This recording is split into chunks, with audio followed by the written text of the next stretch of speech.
Well, David, Crowdsource, The Truth, and specifically the Jason Goodman YouTube channel are out of the doghouse. We're live streaming here, which is very good. How are you feeling today? I'm feeling well. Good to be with you, Jason.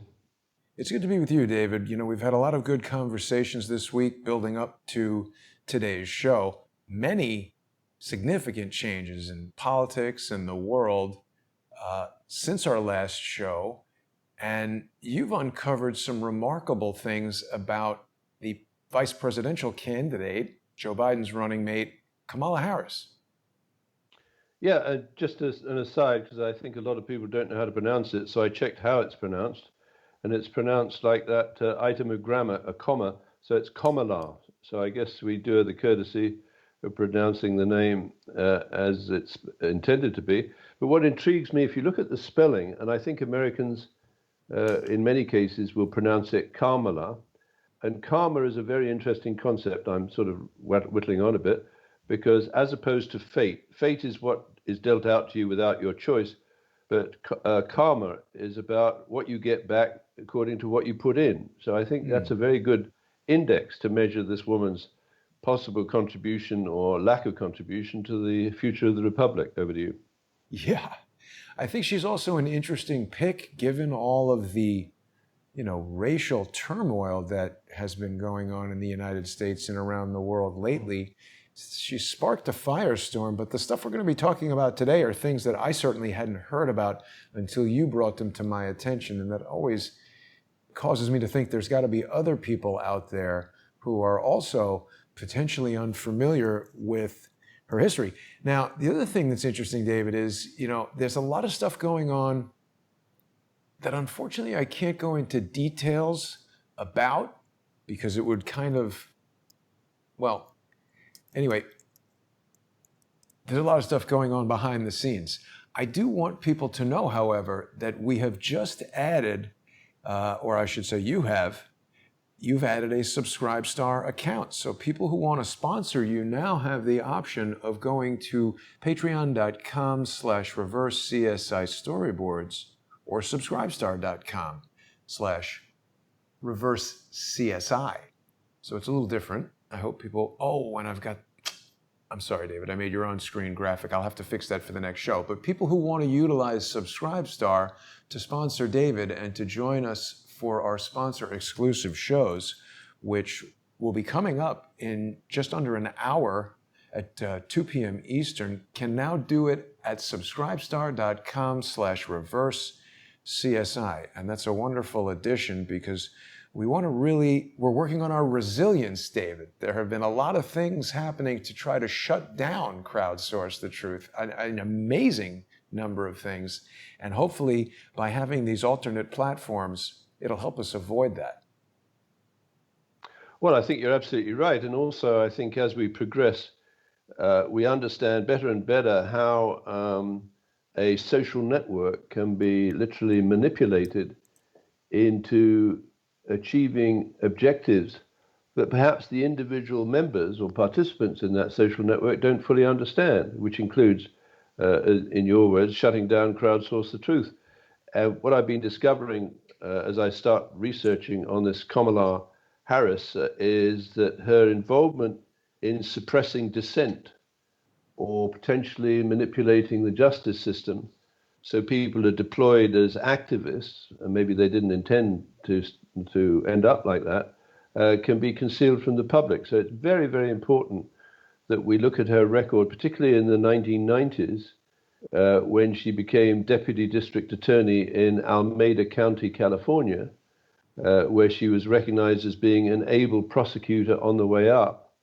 And she became, I think, identified in a lot of people's mind with this 3 strikes and you're out, which translates in my book, and I'm coining a phrase here and I hope people will consider it, instead of racketeering, influenced and corrupt organization, I think America and perhaps the free world is facing a judicially influenced and corrupt organization on a global scale. Over to you. I like that, judicially influenced corrupt organization. We've got racketeering influenced corrupt organizations, which are similar, but David, you know, a lot of people are aware that Kamala Harris was, in the early portion of her career, involved with San Francisco Mayor Willie Brown. Is that how she got appointed to the district attorney position? He gave her some position. I don't recall exactly what it was.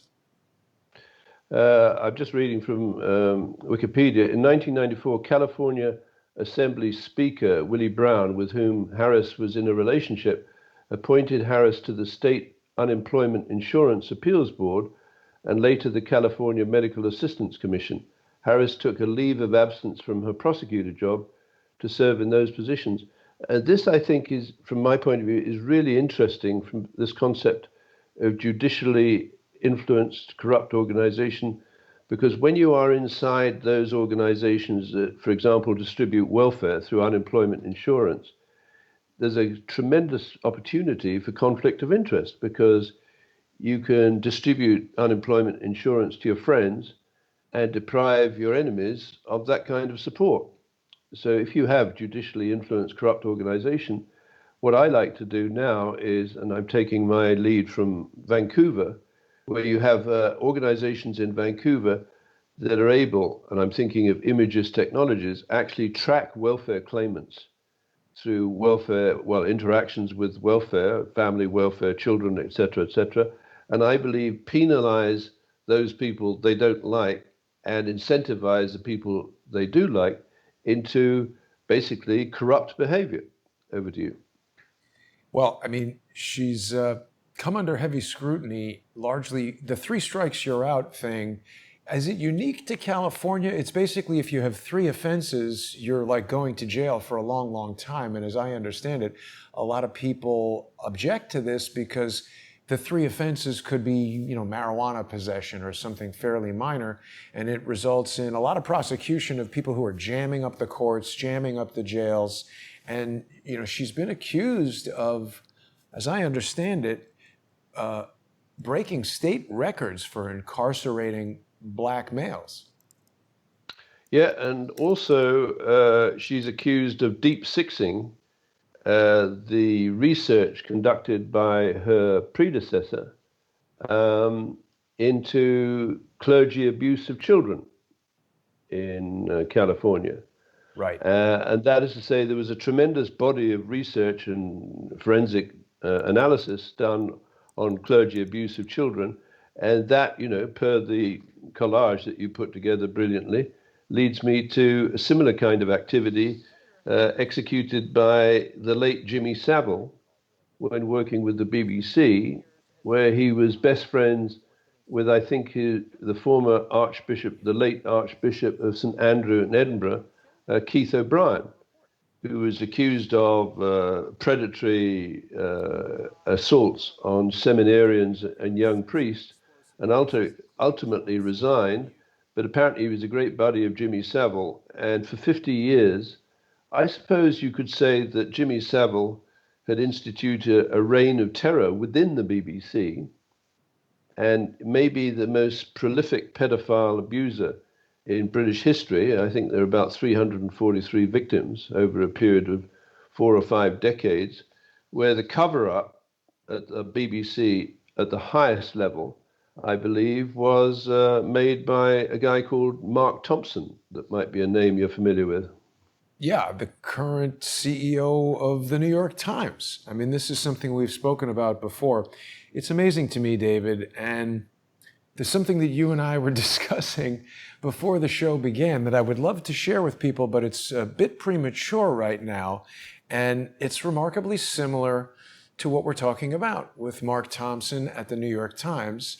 You know, these guys love to change their names, change their company names, and cause people to think it's a totally new entity, something totally different. It's a wonderful way.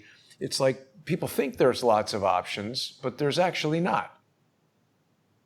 Yeah, because what it seems to me is that we're all dodging entrapment or abuse through of or from a elite.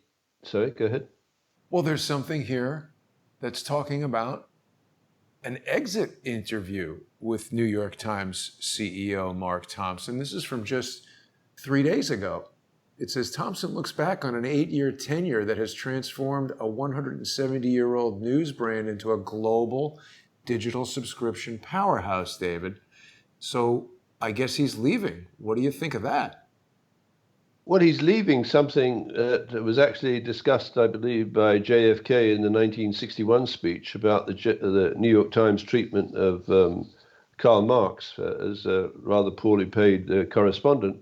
But essentially, it would appear that Mark Thompson, who is an Oxford alumnus, right, carried on his failure to investigate Jimmy Savile into the New York Times, which has been totally silent on any investigation. As I understand, you might demonstrate that is wrong, into the New York Times investigation into Ghislaine Maxwell and the antics of Jeffrey Epstein, who was probably one of the most successful and prolific blackmailers in America's history. Over to you. Yeah, I mean, I don't think there was any investigation to speak of. It's sort of interesting how the New York Post and even Fox News, you could argue, have conspired to control the information related to Jeffrey Epstein. Let me take you back to our key topic here of Kamala Harris. This is sort of strange, that the deep sixed, what do you think of that, deep sixing it? Why do they use that term? Well, deep six means you destroy or you deny access to all of the reference material that would allow the public in California and the United States to determine whether or not there was a elite pedophile ring operated from within the Catholic Church in California. So now the victims of those alleged assaults, right, are unable to see what evidence had been assembled by Kamala Harris's predecessor. I think it was a man called Hallinan, wasn't it, or something like that? And so there are more victims that have no justice, right, against these people, very similar to the families of the people up here in Vancouver, where I believe they developed the three strikes and you're out model for judicially influenced corrupt organization, because basically in Vancouver, we have all of the tracking technologies developed by Images Technologies that was founded by a guy called Oliver Buck Revell, which suggests that they can track people going through welfare or police departments or the revenue or crossing the border and identify those who might be entrapped in, let's say, minor felonies, to accumulate a sort of backlog or an inventory where the Justice Department can extort behavior from those people.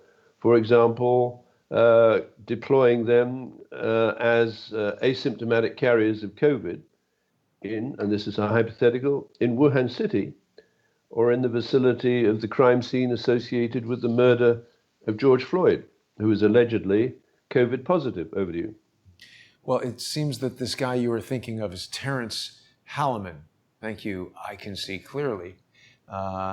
It's interesting, David, the positions of things like Attorney General or District Attorney of states, that is. I mean, even the Attorney General of the United States doesn't seem like they typically get the type of attention that William Barr is getting. Certainly district attorneys in cities like San Francisco, I don't think the average person can name who the district attorney is. It was interesting to me that the current district attorney in San Francisco is Chesa Boudin, whose parents were members of the infamous Weather Underground that you and I speak about frequently. I just wonder, are we seeing some plan to control the district attorneys in major cities so that politicians or key people can be kind of railroaded and thrown in jail?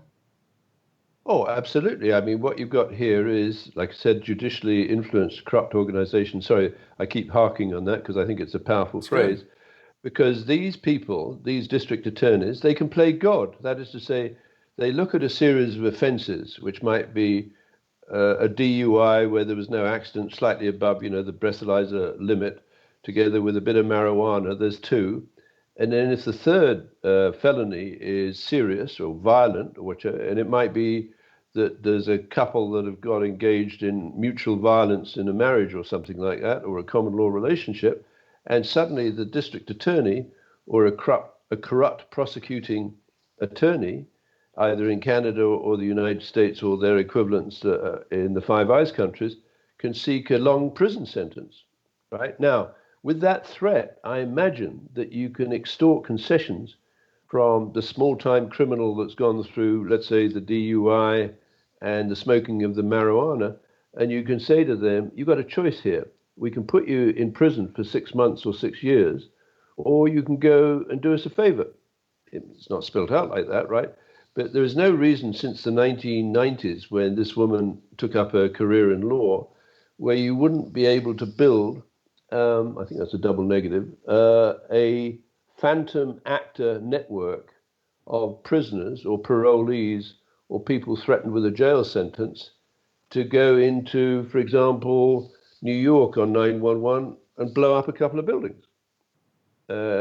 So what I'm really saying is, I think they've radicalized the prisoner community, because many of the people in the United States in prisons that are privately run have been put in prison unjustly by any standard of equity or whatever it is, and they're mad as hell, and they're not going to take it anymore. So your population of prisoners and parolees in the United States, there's probably 1 million of these people, and they're pissed off, to put it bluntly, with what they see as the injustice of the United States government. Now, the United States government is not unjust collectively, but within the judiciary, I believe you have some profoundly corrupt and dangerous individuals. And if I may be so bold, I'm going to put Kamala Harris in that category. Yeah. I'm just looking at this, David. You know, we've heard a lot about this three strikes law. Here's an article from Rolling Stone magazine back in 2013, I think it said.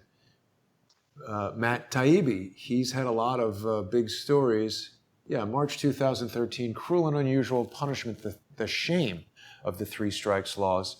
I was immediately distracted by the fact that they're talking about this guy, Curtis Wilkerson, a black man. Look at how old he is, David. You can guess. 33. Yeah. But he said that he left a McDonald's and became the unluckiest man in the world. And he had no father and a mother hooked on barbiturates. He still boasts a Reggie Miller jumper. I don't know. I'm not familiar with this, but something, he had been to jail, whatever it is. The purpose of this three strikes law is that it can put people in jail for 25 years to life for crimes that would otherwise be not that big a deal. So people can look that article up on Rolling Stone and familiarize themselves. But what we really want to talk about is Kamala Harris covering up the documents that would have allowed an investigation into this pedophile ring. It's also interesting, a lot of people might not like news from Fox, where Peter Schweitzer made that claim recently. There's also this piece from 2019, over a year ago. The victims question Kamala Harris's record on clergy abuse. So this isn't a new thing, but it's always amazing. You know, Kamala Harris certainly knows what she's done, and people have to know when you run for president or vice president, you're going to be scrutinized just to the hilt. Yeah, and of course, if she has helped to establish negligently, recklessly, willfully, or fraudulently protection for an international elite pedophile ring, then she should certainly be scrutinized, because if she succeeds, for example, I mean, I believe Biden, many people believe he's well past his sell-by date. And when I say at 76, I guess I'm approaching my sell-by date. I say that with some, concern or sympathy for Mr. Biden. But the point is, if, for example, bless him, he dropped off the perch, as you will, as my brother would say, during his role potentially as president, this woman would become the president of the United States, right? And therefore, you're looking at someone who potentially is the archetypal leader or potential for judicially influence corrupt organization, where these people at the level of district attorney, they get to play God, like that Chaser Boudin can define your third offense as a violent felony and put you in jail for 20, 25 years, which is going to make you very mad at the justice system, legitimately so. And Well, potentially you can be let out as a parolee, tracked by the Jerome Lemelson prisoner and parolee tracking and warning system, which allows you a certain proximity in a certain area, like a school, for a certain time through artificial intelligence algorithms. So I'm probably going to lose people here, but just bear with me. We know now from that template, the Trump template, that they are using artificial intelligence algorithms to select patterns and apparently track prisoners through the Department of Justice system and Bureau of Prisons using artificial intelligence. And then you get what you pay for. Because, for example, if you program your artificial intelligence algorithms to recognize carbon dioxide as a pollutant, then these characters are going to wander around and blow up planes because that's what the computer tells them to do. Over to you. yeah, I mean, the thing that my mind goes to when we talk about this three strikes law, and before I get into that, this Trump usability project is so bizarre. I feel I have to show it every time you mention it because I'm sure people are confused and think we're talking about President Trump, but it's not. It's this Serco thing. But my mind immediately, David, when we talk about the three strikes law, it goes to this concept that if they can turn somebody into a criminal who's facing 25 years to life in jail, almost any person would do virtually anything to get out from that type of jeopardy. Including blowing up the Twin Towers, right? And killing 343 firefighters. Right. And so the point is, if they take someone who is, I've observed this in the activity of the people who I talk about as being social engineers. Their first step is they want to lure you to their side. They don't want you doing a program on YouTube where you and I and the other guests who come on to Crowdsource the Truth control the content and put out whatever we want. There is a group that wants to control the message. There are videos that have been taken down. There was a strike last week. Well, I'll talk about it a little bit. People may notice the John Cullen episode from 2 weeks ago has been removed. And so people decide what is true and what is not true, but they don't provide any information as far as what exactly, there was a strike on Crowdsource the Truth last week that prevented us from going out live, stopped a lot of people from seeing the video. This is just the incremental ways in which they try to prevent our message from getting out. They try to prevent you and I from earning a living and helping people understand what's going on. So the first step that I've observed that social engineers want to do is that they want you to come over to their side. They'll offer money. They'll offer notoriety. They want to help you get guests and build your audience and this kind of thing. And when you refuse to do that, they go from a carrot to a stick quite quickly, and they want to beat you down, destroy your platform. In my case, there was a huge bomb hoax staged that they tried to implicate me in to try to get me arrested by the FBI. I've been hearing a lot about Bruce Ivins lately, the scientist who was essentially framed for the anthrax terrorism and alleged to have committed suicide. He was allegedly framed for that. Dr. Mikovits said she felt he was framed. I think there's new information coming out about that. But David, isn't this how they operate? Michael Barden, our friend, the ethical hacker, really drilled down into Michael Barden's case to get him to accept the plea deal, disrupt his relationship with his lawyer, make him really tense and nervous when he got into court so that he would become a felon. And now, isn't he so much easier to manipulate to get him to do things because he can't necessarily exercise the rights that someone who doesn't have that felony would? Yeah, absolutely right. And what's fascinating, I think, for the kind of research that you and I do together, is to look at it not from the color of the skin, but the development of the technology.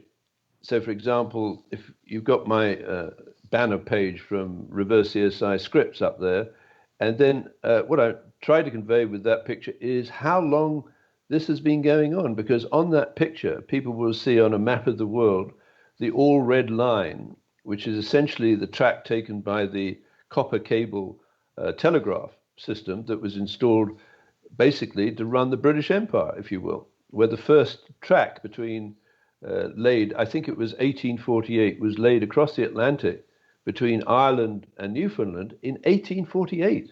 It's amazing. Right? And then it grew to the All Red Line by the end of that century, running into the First World War. The British had full redundancy around the colonies through the All Red Line, including New Zealand and Australia. And I believe in the First World War, the Germans had one underwater link of the telegraph cable to South America, which Wow. the Royal Navy proceeded to cut. Right. Huh. So basically, what Germany was running into, well, I mean, that's how you win wars. The Yeah. second most important aspect of this chart is to show the British mastery of precision horology or timekeeping. Right.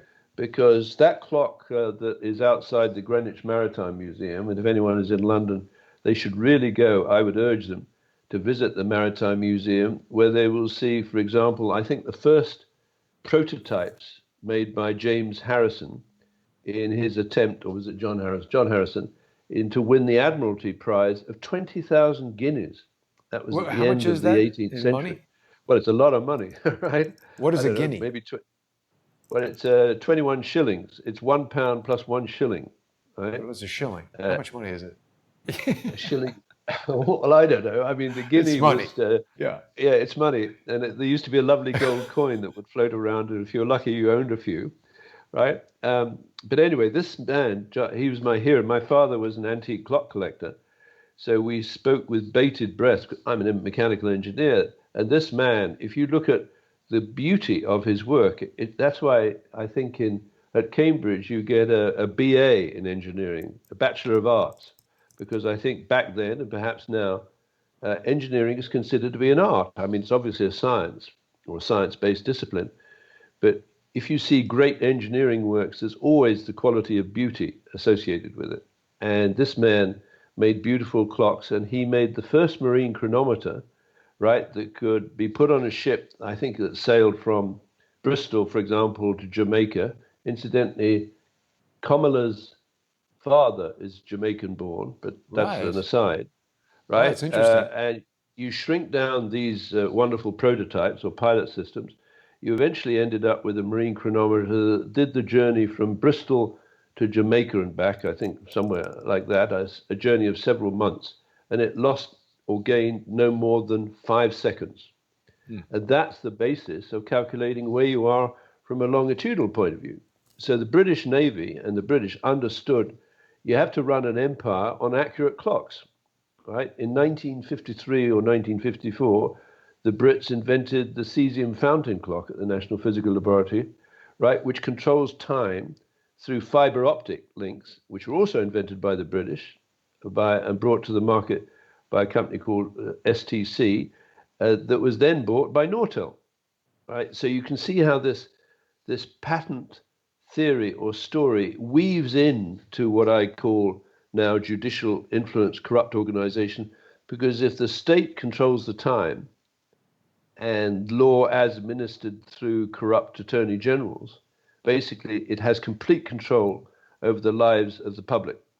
And quite soon, I can guarantee it, it's going to be a felony not to wear a mask in Wow. certain areas of New York or Illinois or California, in which case, if you deny people the protection of wearing a mask, they don't get any, of course, you're going to be considered a felon.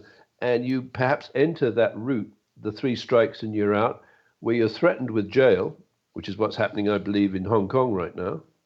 Very important, Hong Kong, as part of the origin of Huawei, the corrupt organization that's facing a RICO charge in Brooklyn, right? Because now in Hong Kong, I believe you can be dragged off the street, either because you're not wearing a mask or you happen to disagree with the communist government. Over to you.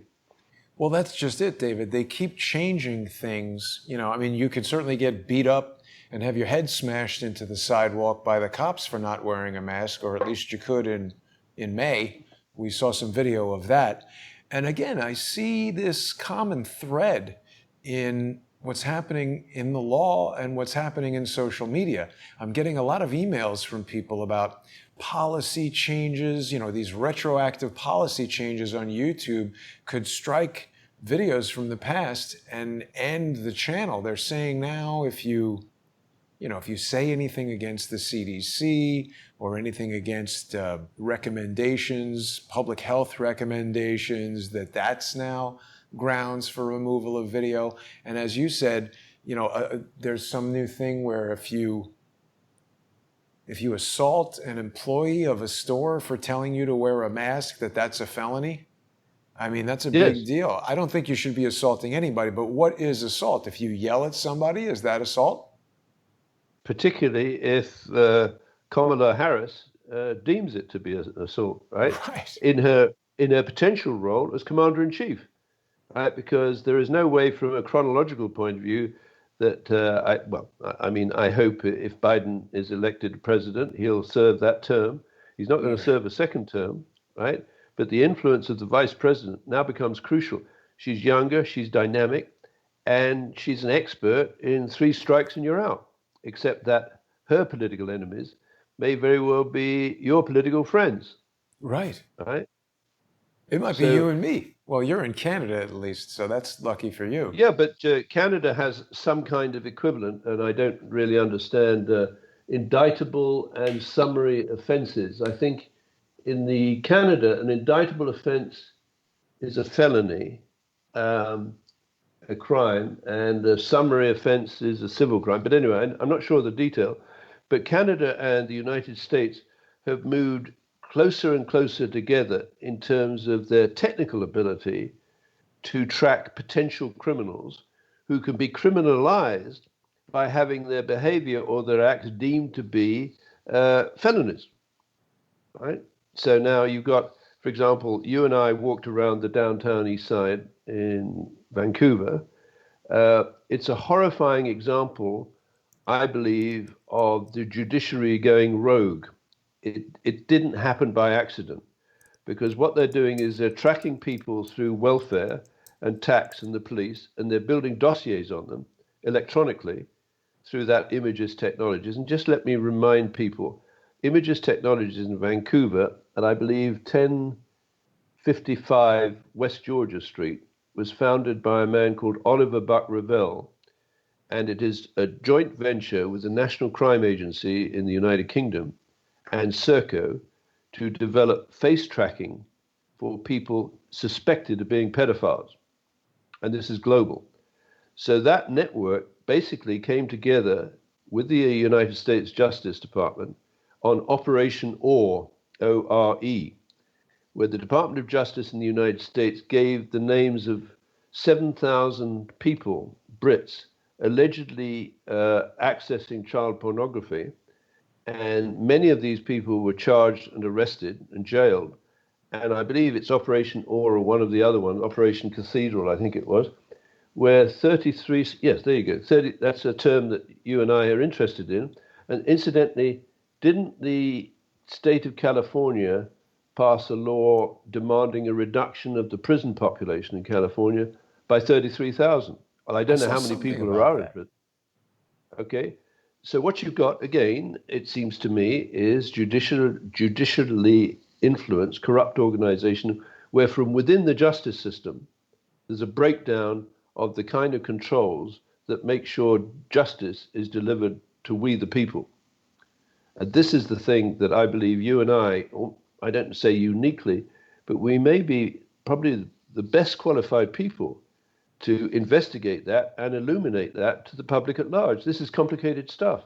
Very few people could follow the technology associated with face recognition through to the putting in jail people on the false accusation, let's say that they're pedophiles. Right? Now, just David, like in Operation ORE. Here's the article here, 33,000. How do they arrive at this arbitrary number of 33,000 prisoners? I mean, that doesn't make any sense. The same way as the BBC is arriving at a daily body count in a partnership with the Johns Hopkins University associated with COVID-19. And if you can flip quickly to that BBC spreadsheet publication, which comes out every day, right? That shows with great precision to, I think, 5 or 6 significant figures, how the dynamics of COVID-19 have taken off since the original outbreak in Wuhan City. And what's happening there, of course, is the BBC, as I keep telling people, it's the world's most powerful and ruthless and corrupt broadcaster, allegedly. And it pains me to say that. I have a friend who's the former Director General of the BBC, Greg Dyke. But the BBC, since World War II, during World War II, began working with RCA, Radio Corporation of America. So in World War II, BBC was broadcasting what they called black propaganda using transmitter bought from Radio Corporation of America. Yeah, if you keep going there, we'll go to that dynamic because I think that's It's really amazing exciting. how low down on the pages. It's so hard to find. Yeah, it's go ahead. They're really pushing the notion that Brazil is going crazy with coronavirus. They just showed us the giant Cristo there on Sugarloaf Mountain. That's kind of just leave that up so we can talk through it. But just let me go back to World War II. So World War II, the BBC, together with Radio Corporation of America, which had produced or made two 250 kilowatt transmitters that, for reasons I don't understand, were not allowed to be sold in the United States by the Federal Communication Commission, if that's the right one. So they sent a BBC engineer over to the United States, this is around, 1940, 1941, I'm not sure exactly, and brought those two 250 kilowatt transmitters back to the UK, which clipped together gave you 500 kilowatts, or half a megawatt. The BBC engineered that up, I think rather smartly, into a 1 megawatt transmitter, which was the most powerful transmitter in the world. And here's how the scam worked, basically to fool the Germans. The Germans would switch off their transmitters to avoid them being used as homing beacons for the Allied or the British bombing raids. Right? The moment, within the second of the Germans switching their radios off, the BBC would jump in with its 1 megawatt transmitter with perfect German speakers, either male or female, and generate or inject, important word, propaganda into the German collective psyche and tell, for example, the Germans in Berlin, the German high command is evacuating their elites, right, leaving you to fry. So it spread discombobulation all around. Well, what's the difference between the BBC broadcasting that in World War II and RCA changing its name to Serco, right, in lieu of RCAGB 1929, and using Serco's access to the patent office to broadcast the propaganda that makes us believe globally, BBC has a weekly audience of 500 million people in 50 languages, and I checked it out in Tamil, not that I speak Tamil, that says George Floyd was a victim of a white racist movement in the United States that generated or justified the creation of the Black Lives Matter slogan. Wait. And it's propaganda. Oh, it said that? Yes. Huh. So if you go to, I don't know if you can find it, but I want you to stay on this chart because I think this is very important. So what we see on this chart down along the axis down the bottom is the day that the outbreak started and then moving through to the present day. So this will end on today's date. So the BBC is generating on its site real-time data that I believe is generated through fraudulent use of artificial intelligence algorithms to convince the world that what started in Wuhan City in China, right, has ended up with the most infected country in the world is the United States of America. As that is used as a tool to destroy the economy of New York and California and Illinois, right, by the people who I believe are responsible for judicially influenced corrupt organization within the Department of Justice. So you can see it starts off. Now you've got the US, and as you pointed out, we discussed it, yes, you've got Brazil, Russia, India, and I believe you're saying that South Africa will be the last. Yeah, there we go. Well, South right, Africa. because we were talking about the BRICS nations. Yes, and we're talking about Spectre, that James Bond film, where I Right. believe people within the Hollywood or entertainment industry are actually telling you this is what's going on. So I remember Spectre, there was a group of countries added to the Five Eyes countries. The Five Eyes countries was a concept developed in the Second World War or just afterwards, where the United States and the United Kingdom combined in their use of the Combined Communications Electronics Board. Australia, New Zealand, and Canada was added shortly after the Second War. That became known as the Five Eyes countries, which leads the world in signals intelligence. Fast forward to Spectre, the film, the James Bond film, you can see the BRICS countries are added into the loop, right? So you now have Brazil, Russia, India, and China, and South Africa as the population engines of the world, where they're being accused or it is implied that these countries are least able to protect the citizens against COVID infection. And I believe the COVID-19 infection is being spread primarily through asymptomatic carriers, such as, allegedly and apparently, George Floyd. Over to you. Yeah, it's an interesting website here about the BRICS nations, David. There's cooperation in technology and space exploration. Sino-Indian ties must get beyond rough edges. Wasn't there like a war about to break out between China and India? They're in this BRICS thing. What is this, David? Is it like NATO or is it like NAFTA? Or what do we know about BRICS?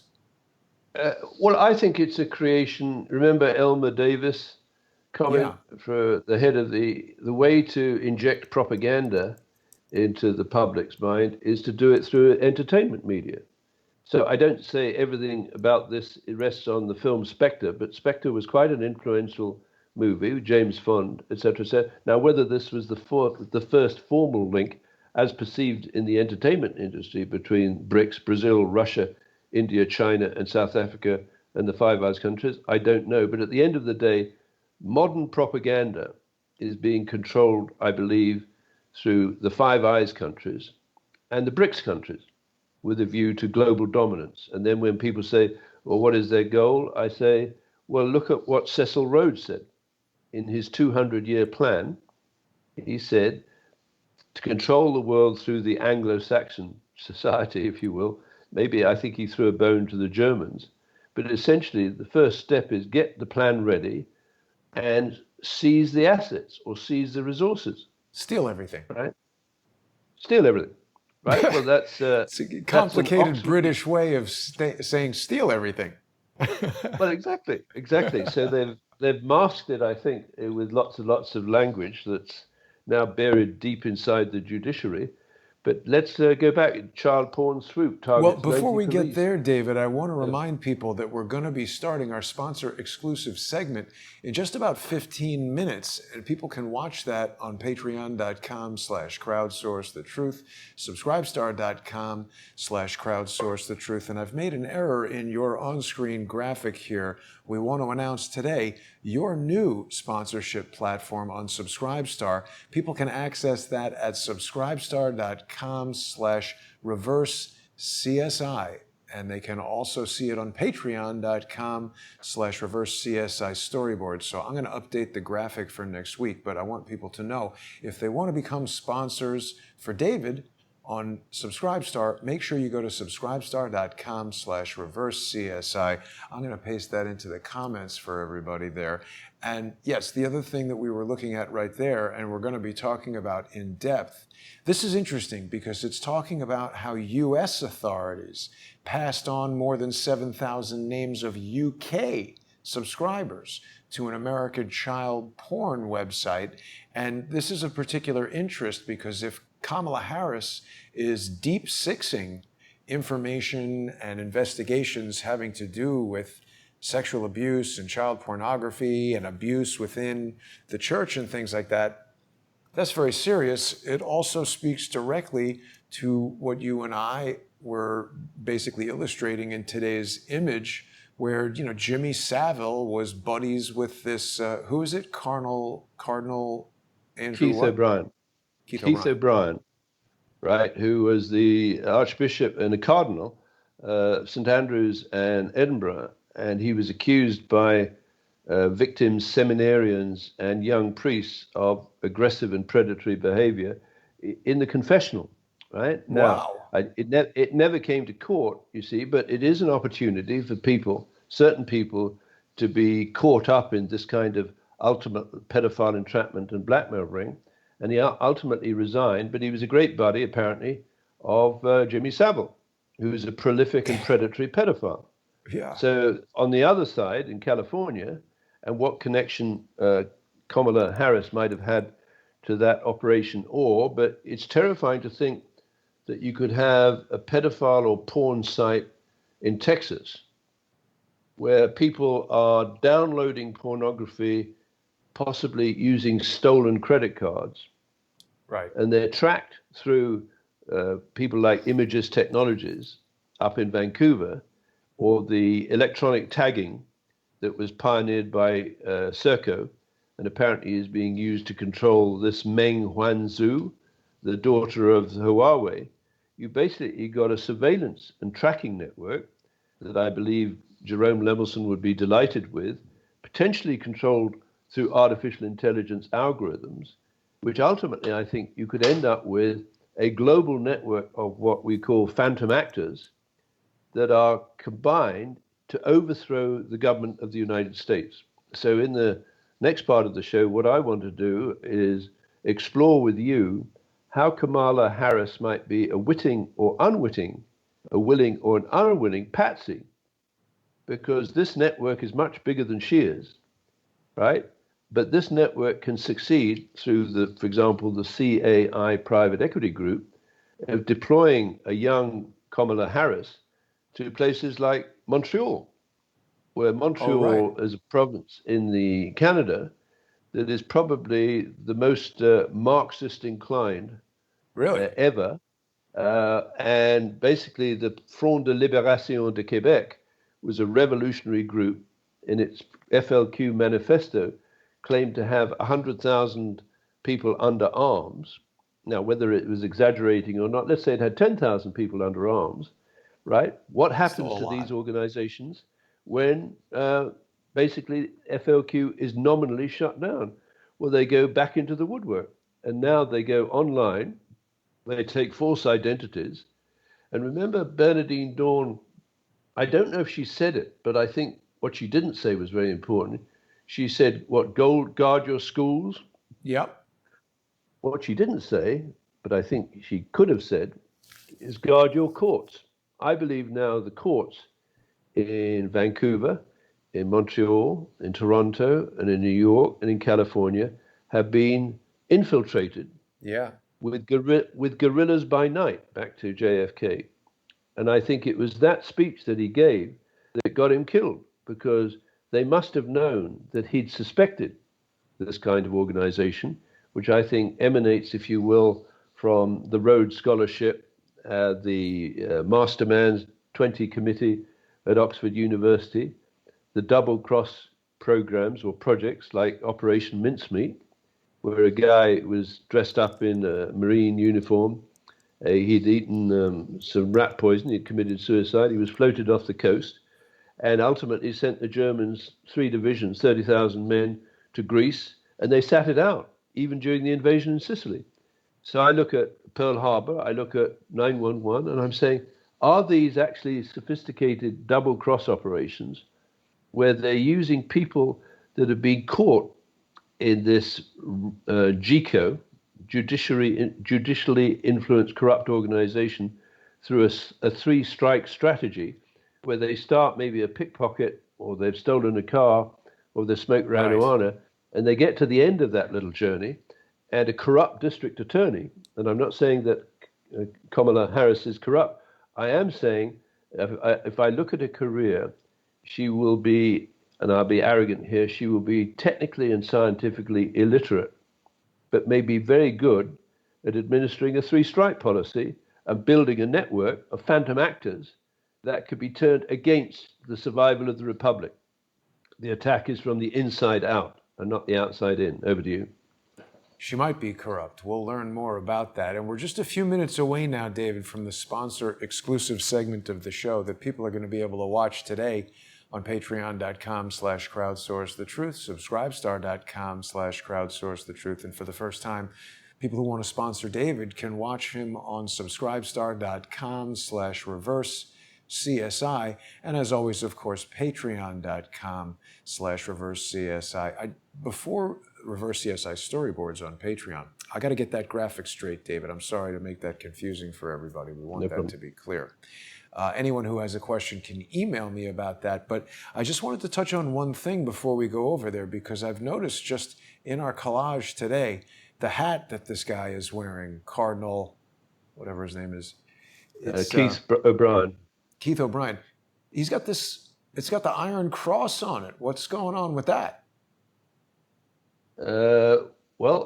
That I don't know. I've just noticed it. But isn't that also the Malta Cross? And we haven't actually, on your sympathy, mentioned that shadowy figure, although obviously is Jeffrey Epstein, right, that you decided to put in, because if we are talking about Kamala Harris's role, unwitting or witting, in creating or protecting an international elite pedophile ring, well, I think you used the word, the ring king would be Jeffrey Epstein, wouldn't it? Right. Right. Look at the people who have been processed on his Lolita Express and out to the island, and the opportunity to have cameras both in the plane and on the island to track people, regular customers of Jeffrey Epstein, including Bill Clinton, who flew on that plane, I understand, 26 times, and Hillary Clinton, who flew 6 times. So what did they see and who was watching them? I can guarantee that they have accumulated evidence of Bill Clinton and probably Hillary Clinton's treatments of young people that could actually end up where you control the past president of the United States and the past first lady, and possibly the future president of the United States and his vice president. Yeah. David, people in the comments are telling us that this hat, that thing is the Templar, Knights Templar something, cross. Well, they should be very interested, because I believe the law firms or banks that financed the first Crusades, as they are, were basically bound up with the Templars. And you are looking at a cartel of very sophisticated funding networks, right, that probably persist from the day of the Crusades, where there were certain forms of checks and promissory notes that were actually valid when you arrived in Jerusalem, right through to the present, through the City and Guilds of London. Over to you. Yeah. Well, so David Cohen is telling us it's a dragonfish hat, and it has the Sphinx on the hat. Oh, right. Right. Yes. Look at that. He's got griffins. Oh, well, weird look at those two. Look at those wings. Right. Maybe you could just flick to the BBC Listen and Obey sculpture, and aren't those wings very similar to? Well, yes, they're similar to the Absculta image. They're also similar to the tattoo on the chest of George Floyd. Right. Now, just very briefly, so you and I were outside Broadcasting House in London in January. I think that was an epic documentary that you recorded. That's the first time we noticed this. Yes, and one of our listeners told us about Absculta being the first word in the Benedictine Creed. And just to remind people, Absculta apparently means listen and obey. This sculpture was put up in 1934. I think it's obscene, right? But look at the wings. Look at the angels, if that's the right word. They're serenading what looks like a sexualized boy Christ being crucified. And you've got the world's most powerful broadcaster broadcasting with the ethic of listen and obey. Do not question the distance that we want you to stand between with your neighbors and your family. Do not get closer than 6 feet, because one day we, whoever we are, will deem that to be a felony. On your 3 strikes and you're ultimately out, threaten you with 25 or 10 or 5 or 10 years in jail, unless you do exactly what you're told. Right. And it's succeeded up to now, and maybe you and I, with our listeners and sponsors, we can bring it to a grinding halt. Over to you. I hope so, David, because the other thing they want me to listen and obey to is to definitely not post videos about that stuff. So hopefully people can join us. We're about to begin our sponsor exclusive segment just 5 minutes from now on Subscribestar and patreon.com/crowdsource this truth and subscribestar.com/reverse CSI or patreon.com/reverse CSI storyboards. I hope we'll see everybody there. And David, thank you for another great report here. Thank you, Jason. Bye now.